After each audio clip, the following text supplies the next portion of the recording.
African agricultural sector. Let's go there live. Building partnership with all stakeholders in resolving the challenges that our country faces. Similarly, the commitment in improving collaboration and coordination within government will also ensure that there is better alignment. The President has also impressed upon all of us to address matters with agency as we serve our society. Some of you might have heard him saying, "Khawuleza." Chairperson, the vision that has been guiding the sector thus far remains relevant even today. I still remember many of you when we were trying to say what should be the vision of agriculture. And that process was very inclusive of all the agricultural stakeholders that we have. We said we wanted a united, prosperous agricultural sector in South Africa that is competitive and inclusive. And I think that vision, even if we may want to revisit again, its fundamental elements are still true today, because I'm sure all of us will want to make sure that agriculture is a business that can survive even the toughest of times. Our unique history as a country compels us not to abandon the transformation agenda that remains important to this day in order to build a humane society. Equitable access to our natural resources is a matter that needs to be addressed without acrimony. I'm aware that the land issue remains a matter around which, in the discourse, sometimes we tend to lose one another. But it is a matter, in my view, that impacts on all of us, even though in different ways. And therefore, it means it's a matter we must address. I do hope that the parliamentary process that is reviewing Section 25 of our Constitution will conclude this process sooner in order to create certainty for all of us. President Ramaphosa, in his State of the Nation address, pronounced that government for itself would release government state land for human settlement and agriculture. The Interministerial Committee, led by the Deputy President, has been working on the identification and profiling of state land that can be released both for these purposes. The first phase of these processes has actually seen some fruits being born. 100 parcels of land by Public Works and Infrastructure Department has been released for restitution. Tomorrow, the Interministerial Committee will be meeting to look further on how much more land can the state release. In order to make a meaningful contribution in the economy, there are few issues, in my view, that will require our attention. Policy certainty, regulatory environment, looking at the issues of market opportunities and international trade in particular, institutional capacity and capability are some that, in my view, we will need to address collectively. President and members, our President has highlighted the importance of government working together with our citizens, be they individuals, private sector, or labor. Of interest has been the prioritization of agriculture as an important sector that can make a contribution to economic growth and job creation. Will remain a critical sector in our country that provides food security for the nation, that has got the largest capacity in absorbing people into the employment, as well as contributing in the economy directly to the GDP, but also indirectly because of the many permutations that the agriculture face. I remember in my past life as a Minister of Agriculture, together with the then Minister of Minerals and Energy at the time, our Executive Director for Women in the United Nations, Phumzile Mlambo-Ngcuka, we used to say, if it's not farmed, it's mine. So anything is in between. But also, our new Minister of Minerals and Energy, Minister Gwede Mantashe, has a very nice saying, and he always reminds people wherever he meets them and say, the farmer is the first person when you wake up and greet, and the last one you meet before you go to bed. Because all of us have to eat our breakfast and have to eat our supper. So in that sense, it affirms the centrality of this sector, not only in the economy, but also in the survival of our citizens. Chairperson, agriculture and mining has played an important role in the industrialization in many countries. We too are the witnesses of that fact if we look at our own history as a country. The sector's contribution in the economy is not only measured in its direct contribution from primary production, but it actually permeates in a number of processes down the value chain. And therefore, having been identified as an important sector of this economy, there are certain issues that we need to look at and say what it is that we need to do. Global competition for market access for agricultural goods is even more a challenge that we must address. We need to look at innovative ways on how we build relationships with the countries, not only at a political level, but also look at how we can expand the reach for our agricultural goods. I'm happy that further work has been done, particularly in East Asia, for some of our products, such as in beef and in fruits. I know the Fruit SA has accompanied the Minister of Trade and Industry when he went to Japan last month, and they actually had good interactions with the industry at that level.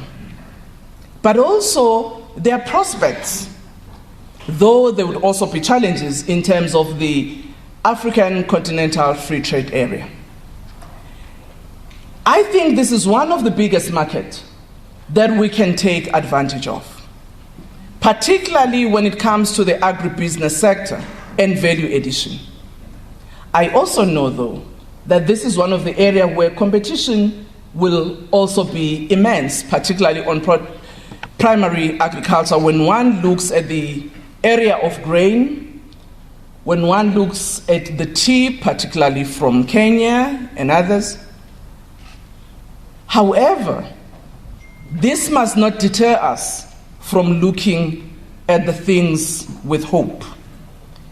We would need to strengthen our regulatory environment, particularly our sanitary and phytosanitary measures, so that as we undertake these processes, we have a good framework from which we can spring. Issues of innovation is another matter that we have to reflect upon. Digitization in agriculture is no more a dream, but it's a reality. We can't wish it away, but we must find a way in which we have to adapt and maximize those technologies for our advantage. Climate change is another area of importance that we need to reflect upon. In my view, and I'm sure to you too, it's no more a phenomenon under debate in the boardrooms, but it is real and requires us to improve and develop our adaptation strategies. The promise of innovation and technology, therefore, and their application in the production system will offer opportunities that will ensure that we actually adapt in this area too. It therefore means adaptation would not only be required as a response to climate change, but also to digitization in the agricultural space. Mr. President and members, in the past 2 quarters of this year, our contribution as a sector to our GDP has declined. There are various factors that account for this, given the impact of climate, particularly if we look at the regions such as the Northern Cape, which has been experiencing climate change for almost 6 years now. What do we need to do to play a meaningful role that has been assigned to us by our heads of state. In my view, we would need to quickly assess whether the long-standing policy that we have developed over the years is still relevant to today. This is necessary given the realities that we are faced as a country, but also the changes that are there in the global economy. We also need to look at the development of an agricultural master plan. Yes, there will be different subsectors that we would have to look at, but I think we've reached a point where we need to say, what is our agricultural sector strategy in terms of what we need to do going forward? It is my considered view that this plan will enable us to see investments coming into our agriculture. In this plan, we also need to look at possible new industries that can adapt to the changing climate. We also need to look at the new industries that can be farmed, that can give contribution towards industrialization, particularly in the medicinal and other sectors. I'm looking at some people who are coming from the Eastern Cape and KwaZulu-Natal. In the area of Lusikisiki, they've always farmed with the green gold. In Zulu, calling it umthunzi weyinkukhu. And they've made money. They've taken their children to school, albeit that this was illegal. In KwaZulu-Natal, in the Bergville area, in the area of Emangwaneni, they too even opened up regional trade with umthunzi weyinkukhu, with Lesotho as our neighbor. I will never forget one day when I went to meet the farmers in Bergville, and they were complaining about stock theft, which was an area of concern for me too. And there was one old man who was sitting at the back of the room, and he was smiling. So I said, Baba, can you please give us your wisdom? How do we deal with this matter? So he laughed. He said, my child, I agree there is a challenge with respect to stock theft. But in the main, some of us here use the Basotho nationals to trade with the green gold. Because they are very good in going through the mountains. You see, when you look at the Mount Oxus is there, you know, the fence is not so strong, so they can go and come back with the moolah. But some of us don't pay them. And because our dogs know them very well now, they would come in the night and take the cattle and go away. So I looked at the reaction of the people in the room, and they were all smiling and looking down. So I said, well, there's something that we need to do about this. But I'm mentioning those areas because they represent the future in terms of what are the possibilities for looking at new development areas in agriculture. But it is in these areas that we also have got challenges of infrastructure. If you look at our eastern seaboard, particularly Wild Coast, the OR Tambo region, and if you look in KZN, in some of the areas around Bergville, land is very good, very fertile. The rains, good. But the challenge is infrastructure development, which then inhibits, the utilization of that land to its maximum. The second issue is tenure reform. That is a challenge in South Africa's rural areas that must be addressed. And I know that this is the conversation that we need to have with our traditional leaders and their communities, so that one can allay some of the fears that are there about the different forms, or rather the choices of other tenure systems than what they know. But what is interesting to me is that, albeit those difficulties of tenure reform, some of the industries in the sector have actually looked at that area and look at how they can invest. Wiphold is one of those that have been investing for the past 3 years now in Ntane in maize production. I know my brother here, Patrice Motsipe, has been working with the rural communities of our country. Grain South Africa, I know they've also done some work partnering with agriculture, even in the rural areas. So as the wool and the sheep farmers in some parts of our country. So in a sense, while these express challenges in how we look at them today, they also, we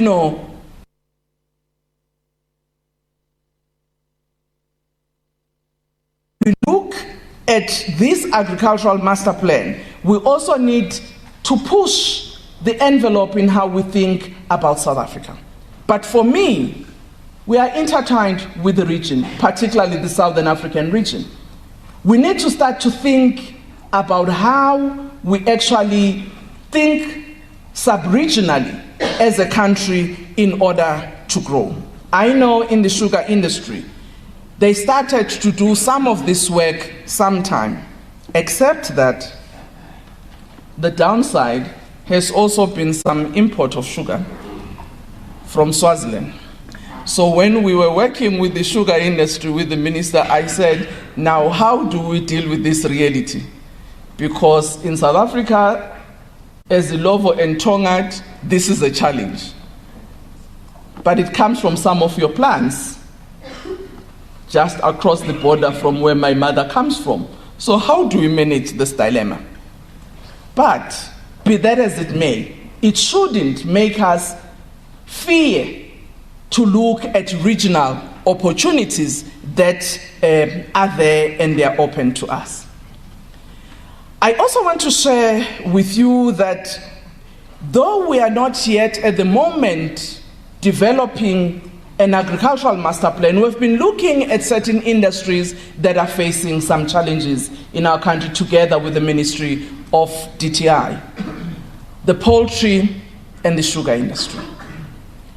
We know that as a country, we have bilateral relations with the United States through AGOA, which has actually had some positives but also negatives when it comes to agriculture, in particular the poultry industry.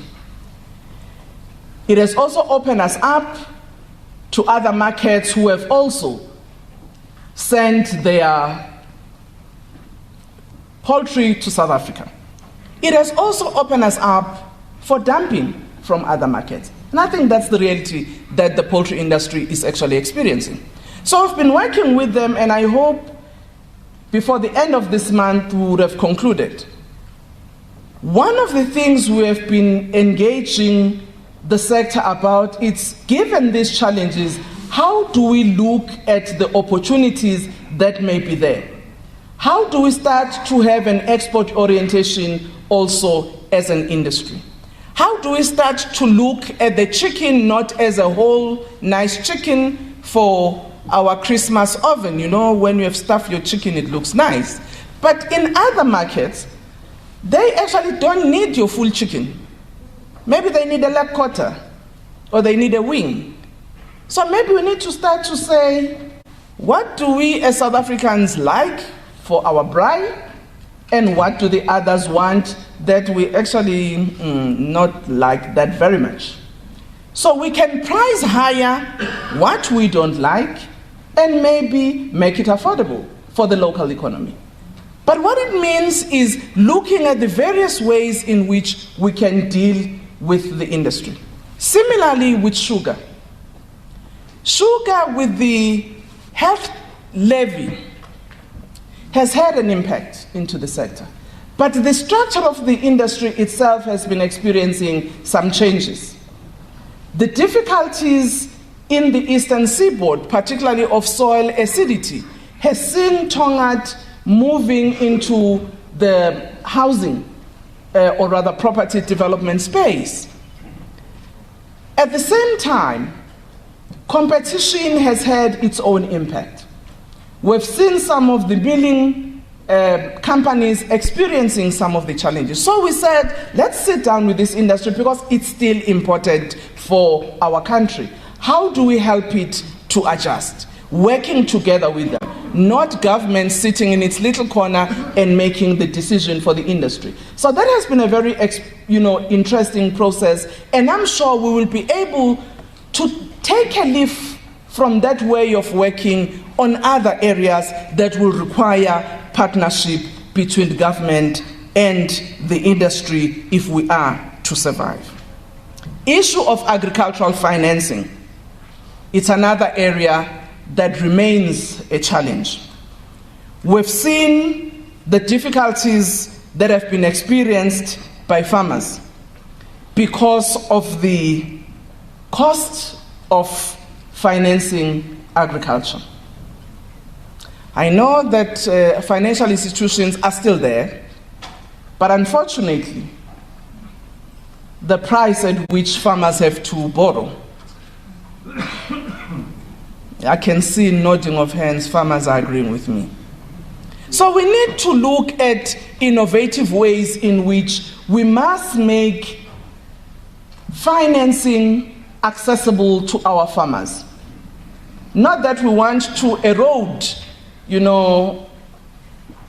economic livelihood for the banks, but we also say the farmers need to find working capital that will make it to succeed.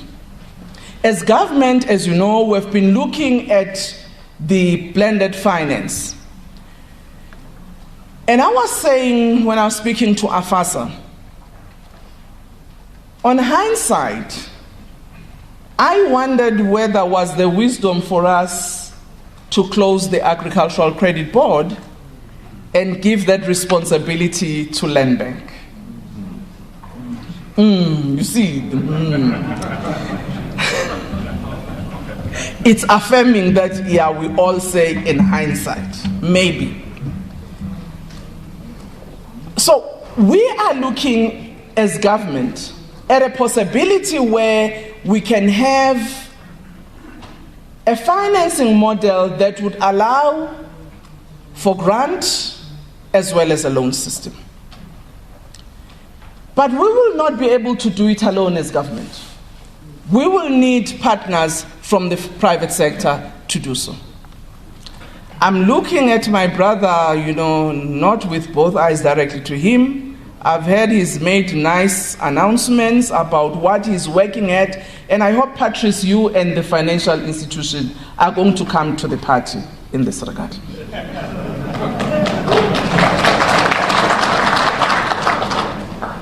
And I know his heart and his mind and his passion is on the right place, because he too is a farmer.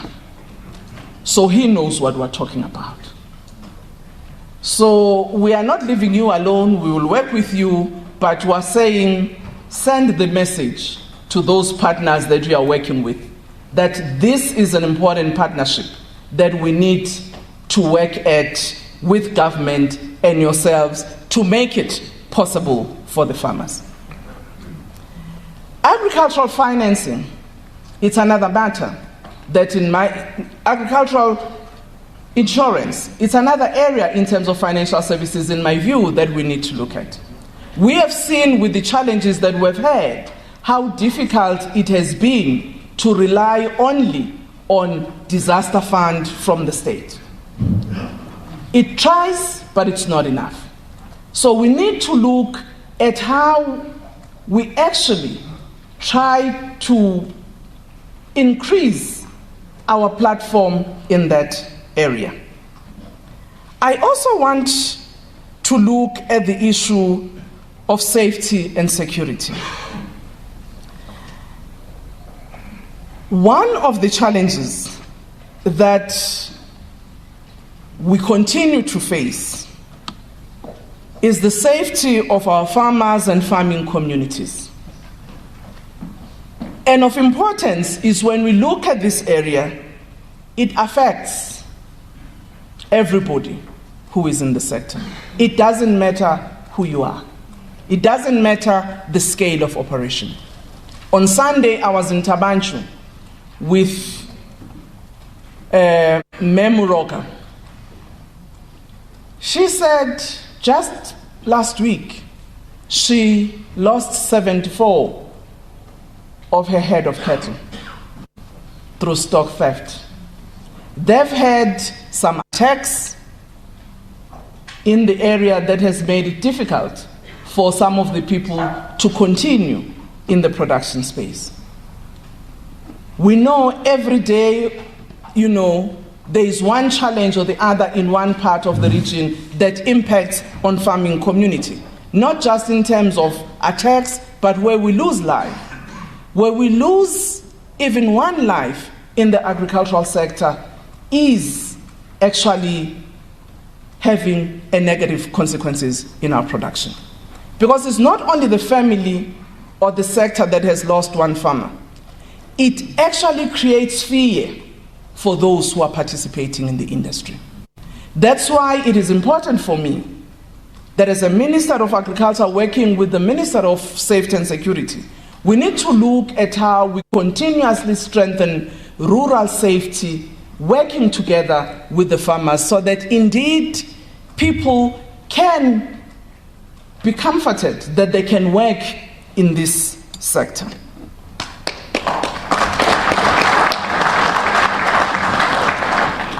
The issue of market access and international trade remains an area, in my view, that we would need to also work at together. Looking at new markets, but also strengthening our foothold where we really are. One of the things we've been working on with the Minister of Trade and Industry is how do we ensure that we don't have a negative impact in terms of what is happening in the European Union, particularly with Brexit. So we are doing some work bilaterally with the UK, but also collectively with the Union, to ensure that we still retain that trading bloc that we have been having for so many years.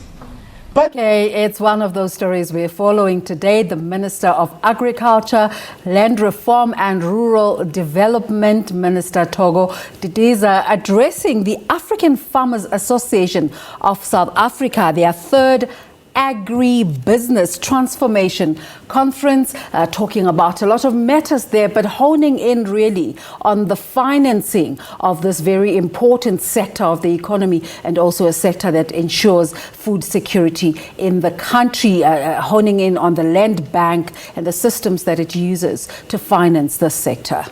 Yeah, speaking about finance, she was trying to gauge as to what mechanisms need to be in place in order to actually get investment here in South Africa. And she was talking about something called the agricultural strategy. And part of this plan should include new industries to adapt to the issue of climate change. Now, let's continue to talk about the issue of climate change. More than 100 delegates from